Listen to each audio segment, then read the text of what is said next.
Olá pessoas, e aí, como é que vocês estão? Tudo certinho? Espero que sim. Bora para mais uma aula de Química. Hoje vamos começar a estudar, a relembrar as propriedades dos compostos orgânicos. Capítulo 12, Química 3A. Então o que a gente vai revisar nesse capítulo, galera? Temperatura de fusão, temperatura de ebulição, solubilidade e acidez e basicidade. A gente vai estudar, vai relembrar, né, como que essas características, essas propriedades das substâncias estão relacionadas nos compostos orgânicos, certo? Cada função orgânica vai apresentar uma característica diferente que vai, evidentemente, refletir nessas propriedades da matéria, beleza? Bom, então a primeira que a gente vai relembrar na aula de hoje, né, é a temperatura de fusão e a temperatura de ebulição. Como que você compara, né? Tem dois jeitos. A primeira coisa que você olha é a força intermolecular que aquela molécula vai realizar, né? Quanto mais intensa for essa força intermolecular, essa interação, maiores vão ser as temperaturas de fusão e temperaturas de ebulição. Caso você olhe duas moléculas que têm a mesma força intermolecular, aí você tem que usar um segundo fator de diferenciação, uma segunda característica, que é a massa da molécula. Quanto mais pesada, quanto maior a massa molecular, maiores vão ser as temperaturas de fusão e ebulição daquela substância, tá? Mas isso somente se você está analisando moléculas que fazem a mesma interação. Então aqui, por exemplo, a gente tem duas moléculas representadas aqui, né? Que seria a água e as moléculas de éter dietílico que vão formar as substâncias água e éter dietílico, né, respectivamente. Então, observe que ambas são moléculas angulares. Se são moléculas angulares, são moléculas polarizadas, moléculas polares. Tá?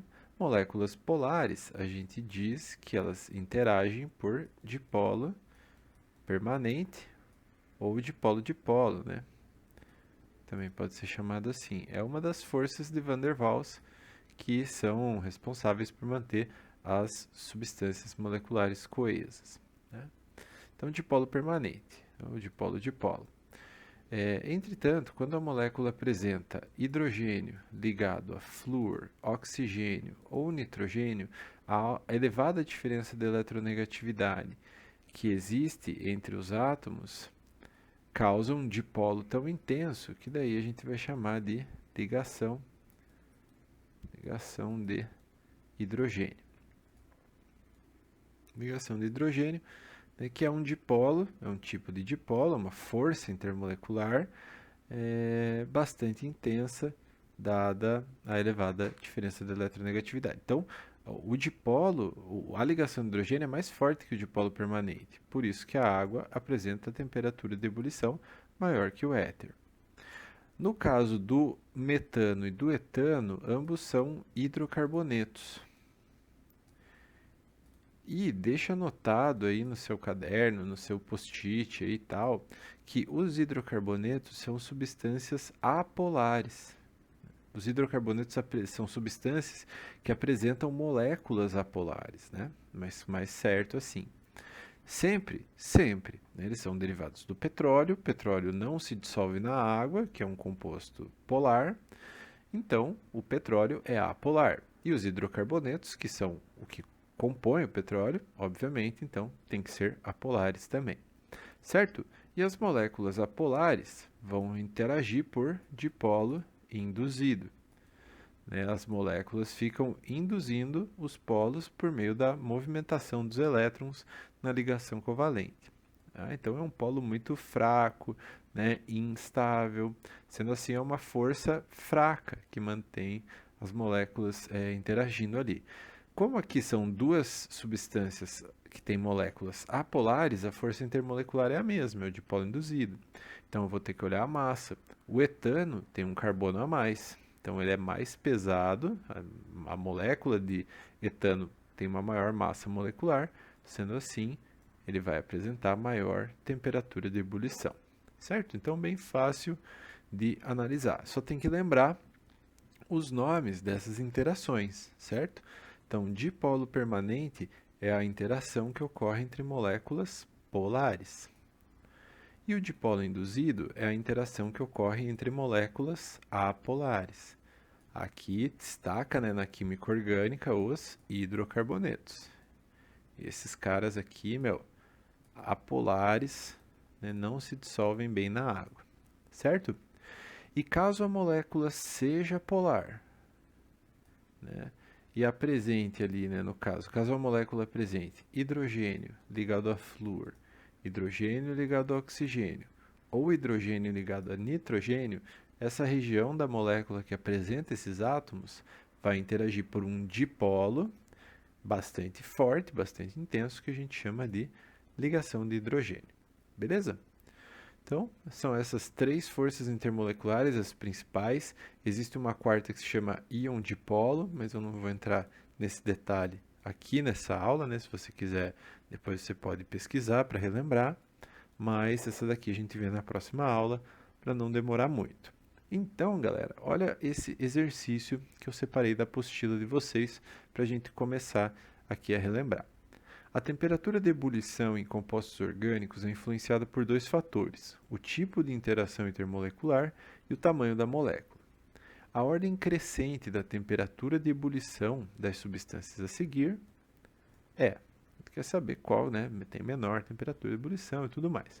Então, a primeira coisa aqui que é bem importante é olhar que propano e etano são hidrocarbonetos, certo? Se são hidrocarbonetos, são moléculas apolares. Moléculas apolares. Na real, a primeira coisa que você pode fazer quando cair num exercício que envolva esse tipo de análise é escrever aqui em cima a ordem, né? Então vai ser ligação de hidrogênio, a mais forte, seguida do dipolo permanente, e a mais fraquinha é o dipolo induzido. Tá? A interação íon-dipolo é mais intensa que a ligação de hidrogênio, tá? Mas essa daqui, por enquanto, eu não vou revisar. Então, essas três.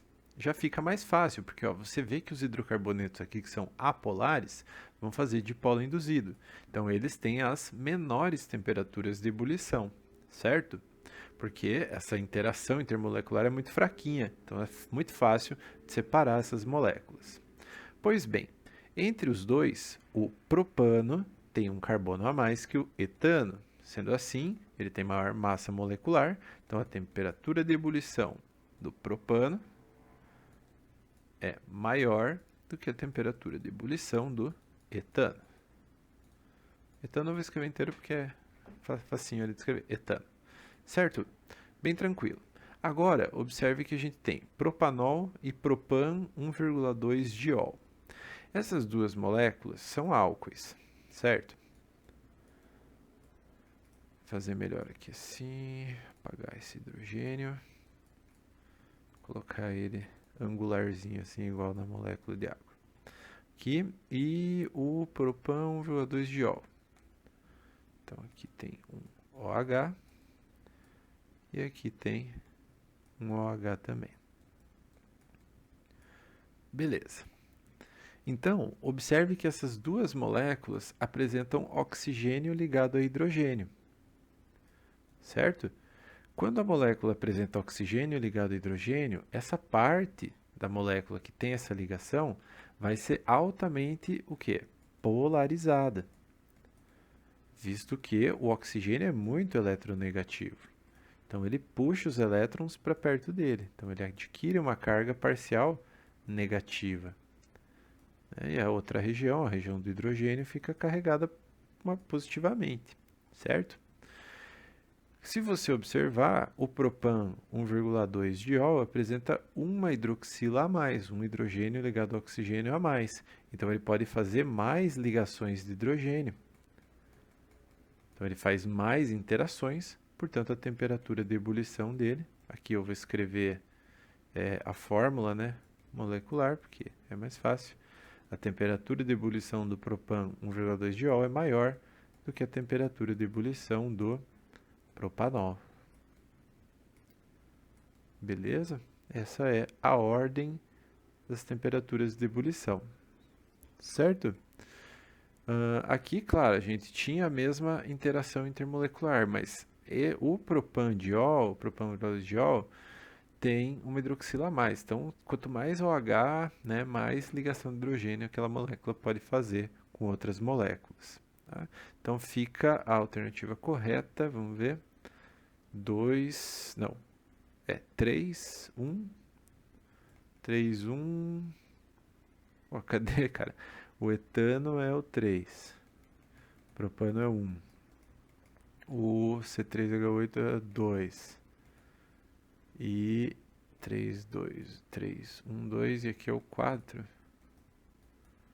Ordem crescente. 2, 1. Ah, aqui tá errado ó, na apostila. Porra, caramba, é disso que eu tô falando, hein, velho. Aqui é 3, ó. Aqui tá errado, né? Então é a letra B. Tá bom? Beleza, vamos para frente. Bem tranquilo, bem fácil essa parte da matéria. Você provavelmente vai estar se divertindo muito nesse momento. E agora, nesse exercício, eu tenho um pequeno detalhe para lembrar você, e isso às vezes fica esquecido na nossa cabeça.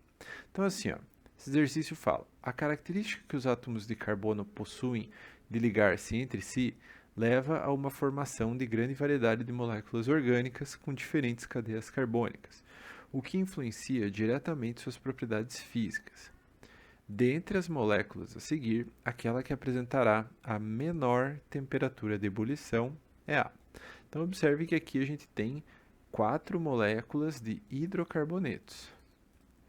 Então, todas elas são moléculas apolares. Olha só a diferença que faz um mousepad da hora, hein, velho? Olha só que beleza de letra, meu amigo. Moléculas apolares, né? Portanto, todas elas interagem por dipolo induzido. Certo? Dipolo induzido.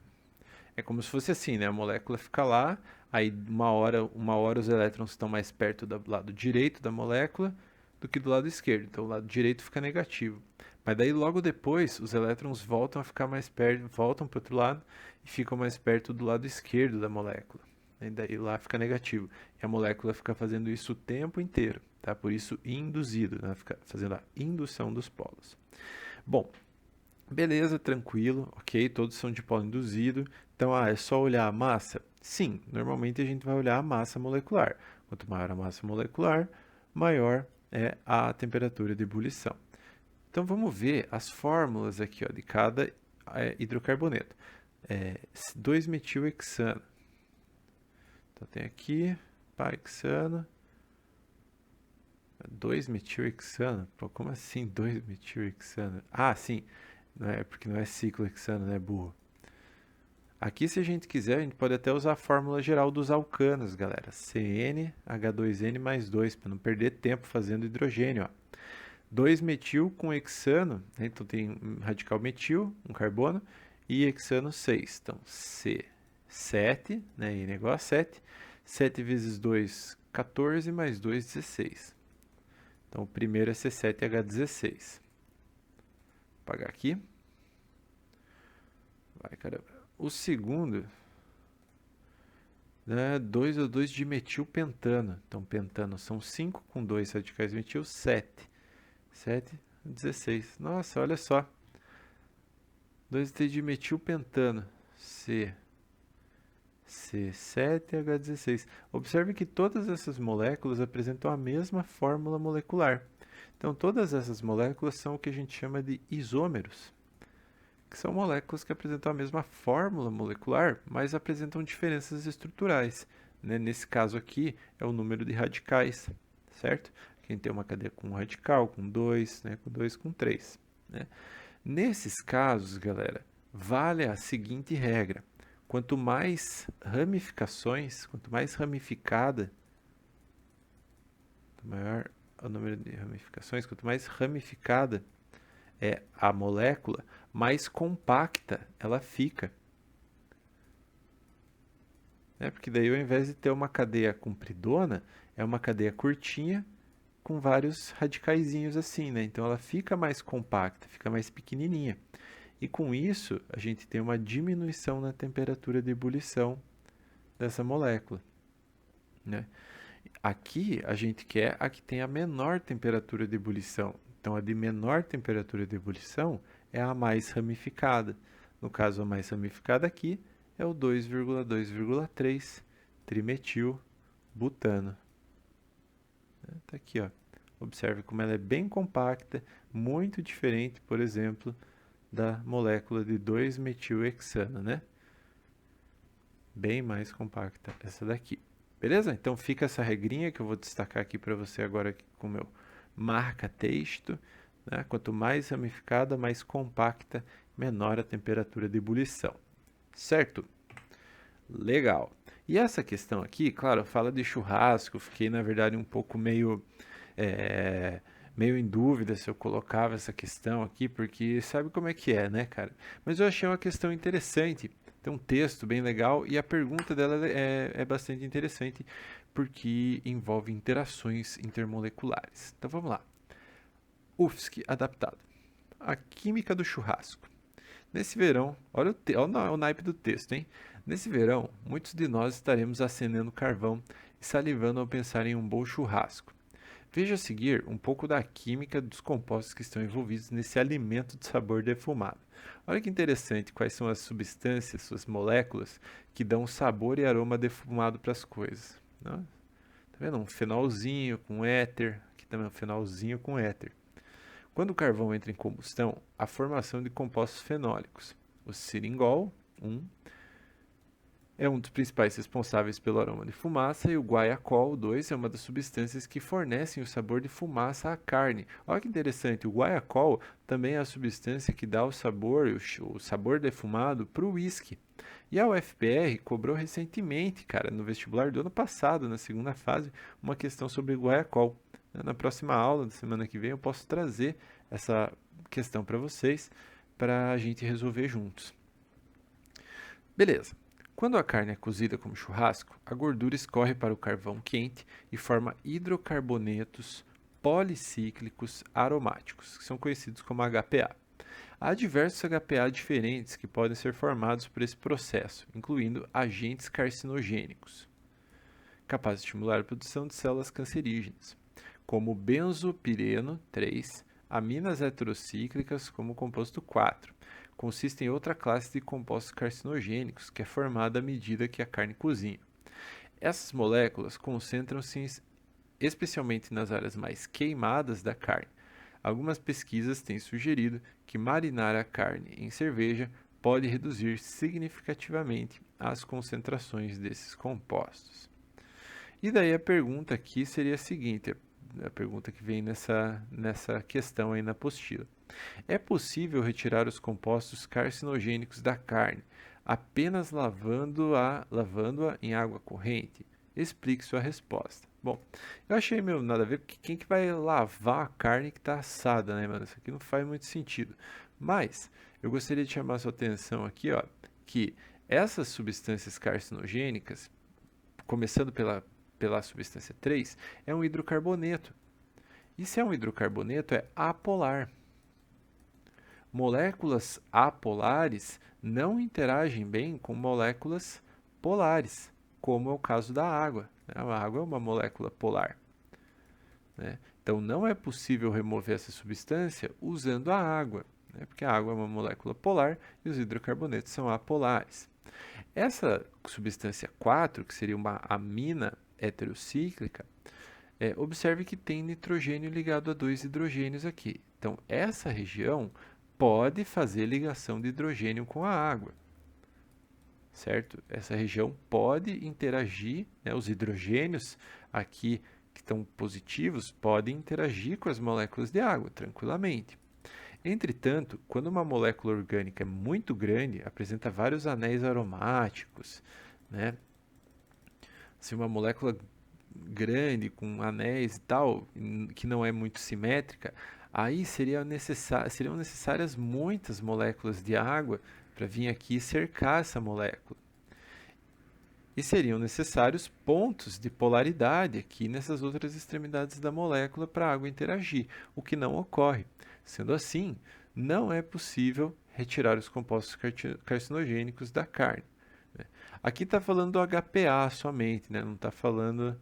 Ah, não, o HPA inclui esses dois, né? Enfim, então, sim ou não? Não. Porque estas moléculas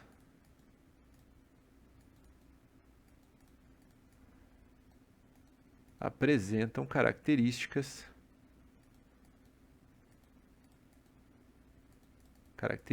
né? Porque é uma característica apolar.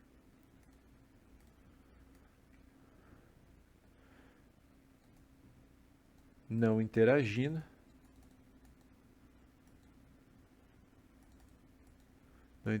portanto, com a água. Certo? O que seria mais indicado aqui? Seria mais indicado passar essa carne, né, passar esse alimento, essa proteína, num óleo, né, em algum tipo de óleo, algum tipo de azeite, né, e deixar esse óleo escorrer, né? Porque a coisa que é apolar dissolve bem coisa que é apolar também, como o óleo, né? Então, se você passasse um óleozinho e deixasse ela escorrer, aí ficaria melhor, né? Nos anos 2000 se popularizou bastante um tipo de grill conhecido como George Foreman Grill. George Foreman. Você não sei se já deve ter visto desse George Foreman. Tinha para vender na Polishop, cara. Era um produto que o cara prometia, pô, fazer o churrasco, que era o churrasco, mano, super saudável. O que o cara fazia? Fazia um grill, né, que tinha lá aqui a base do grill e aqui a parte de cima que dobrava, né? Você podia colocar isso aqui para baixo, né? E aqui vinha o hamburgão. Só que essa base era uma base inclinada. Ela tinha uma certa angulação aqui, ó, de inclinação. E com isso a gordura toda escorria da carne e era coletada aqui embaixo numa bandejinha que acompanhava o produto, né? Então a ideia era essa, né, que esses compostos que não fazem muito bem para a saúde se dissolvessem no óleo, né, na gordura que ia sair naturalmente, daí limpasse a carne, né? Interessante, porém errado. Churrasco é errado, né? Go veg. É isso aí. E por fim, galera, para finalizar essa aula com um assunto bem interessante que eu fui pesquisar para vocês, tem essa questão do Enem que fala sobre o carvão ativado. O carvão ativado é um material que possui elevado teor de carbono, sendo muito utilizado para a remoção de compostos orgânicos voláteis do meio, como o benzeno. Para a remoção desses compostos, utiliza-se a adsorção. Esse fenômeno ocorre por meio de interações do tipo intermoleculares entre a superfície do carvão, que é conhecido como adsorvente, e o benzeno, adsorvato, que é a substância que foi adsorvida. No caso apresentado entre o adsorvente e a substância adsorvida, ocorre a formação de... A gente quer saber qual que é o tipo de interação que vai ocorrer entre o carvão e o benzeno. Galera, o carvão é feito basicamente de carbono, né? É como se fossem várias folhas de grafite, que é quando o carbono está ligado assim, ó, por meio de redes hexagonais, com ligações duplas, aqui no meio e tal, essas duplas ficam se alternando o tempo inteiro. É como se fossem vários anéis aromáticos assim, tá? E, portanto, ele é uma substância de caráter apolar. Não à toa, né? Quando o carvão cai na água, ele não se dissolve muito bem nela, né? Fica ali e tal, nadando na água. O benzeno é um hidrocarboneto. Também, né? Hidrocarboneto só tem carbono e hidrogênio. Todos os hidrocarbonetos são substâncias apolares, né? Apolares. Então, a interação que vai ocorrer entre duas substâncias, entre as moléculas, né, de duas substâncias apolares, é a interação do tipo de polo induzido, né? Uma molécula está induzindo seus polos e a outra molécula também está lá induzindo seus polos. Por isso a resposta aqui é a letra D. né? Não é ligação de sulfeto, essa daí é uma ligação mesmo, né, que ocorre entre átomos de enxofre, como por exemplo no nosso cabelo, né, na estrutura da queratina. Ligações covalentes não, né, são as ligações químicas. Ligações de hidrogênio não, essas aqui são em moléculas polares com FON, né, flúor, oxigênio ou nitrogênio ligados a hidrogênio. Interações de polo permanente é com moléculas polares, moléculas polarizadas. Certo? Questão bem tranquila, né, do Enem, bem fácil, né, assim, bem fácil que eu digo, né, de boa, né, de compreender que o carvão consegue segurar o benzeno porque as moléculas vão interagir muito bem entre si.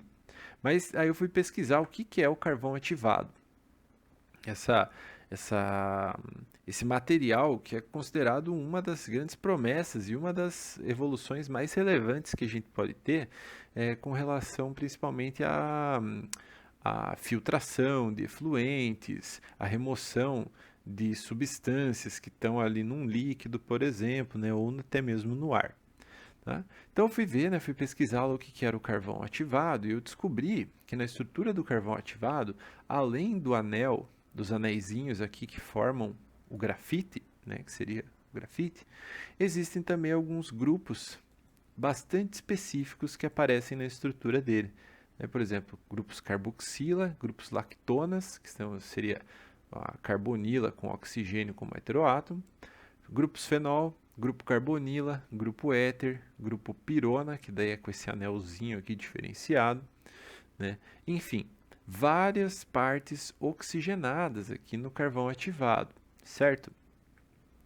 É possível fazer carvão ativado de vários materiais que apresentam carbono, principalmente cascas de frutas, por exemplo, né? Casca de coco, casca de banana, são materiais que são bastante pesquisados hoje em dia para se fazer o carvão ativado. Eu fui pesquisar aqui algumas coisas, deixa eu pegar para vocês aqui. Aqui nessa dissertação tem uma definição bem legal de carvão ativado. Então, olha só. O carvão ativado forma uma importante classe de sólidos porosos que possuem uma vasta gama de aplicações tecnológicas. Devido à sua estrutura porosa e capacidade de absorver gases, líquidos e vapores, o carvão ativado tem sido amplamente estudado. Eles diferem do carbono elemental, aqui que é importante, ó, pela remoção de impurezas não carbônicas e pela oxidação da sua superfície. Além disso, já foi definido que o carvão ativado é um sólido predominantemente amorfo, como se fosse o vidro, né? O vidro também é um sólido amorfo, com uma elevada área superficial interna e grande volume de poros. Segundo esses pesquisadores aqui, produzir o carvão ativado envolve dois passos, esse eu deixei aqui na apresentação. O primeiro deles é a carbonização dos materiais carbonáceos puros, né, ou seja, materiais que apresentam carbono na sua estrutura, como os diversos tipos de vegetais. Carbonização quer dizer justamente você botar fogo, né, e eliminar a água, eliminar outras substâncias que impeçam ou que não contribuam como massa de carbono na estrutura daquela substância, certo? O que importa aqui é realmente deixar somente o carbono. Isso é feito em altas temperaturas. E o segundo passo é fazer a ativação desse produto que é obtido da carbonização. Né? Essa ativação pode ser feita de duas formas, ativação física e ativação química. Na ativação física, ocorre aqui. Cadê? Aqui, ativação física consiste na reação de gaseificação do carvão com gases contendo oxigênio combinado, geralmente água e CO2 ou uma mistura deles.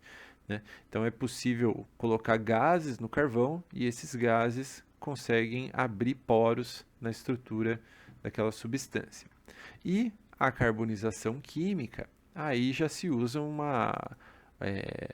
substâncias com ação desidratante, tais como ácido fosfórico ou cloreto de zinco, geralmente sobre esse precursor que ainda não foi carbonizado, e daí depois é feita a carbonização, né? Depois é removida a substância.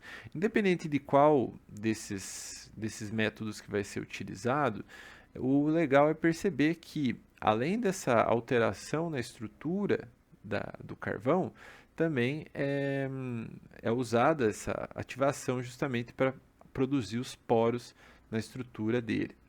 Deixa eu tirar essa coisa. Poros na estrutura do carvão, né?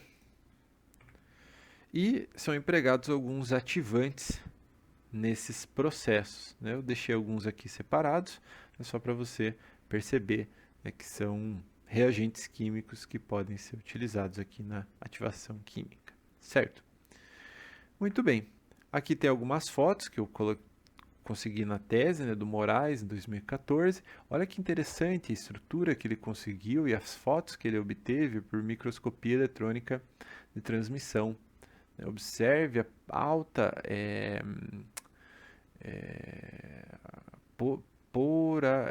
alta incidência de poros, né? Alta porosidade desse material, né, cara?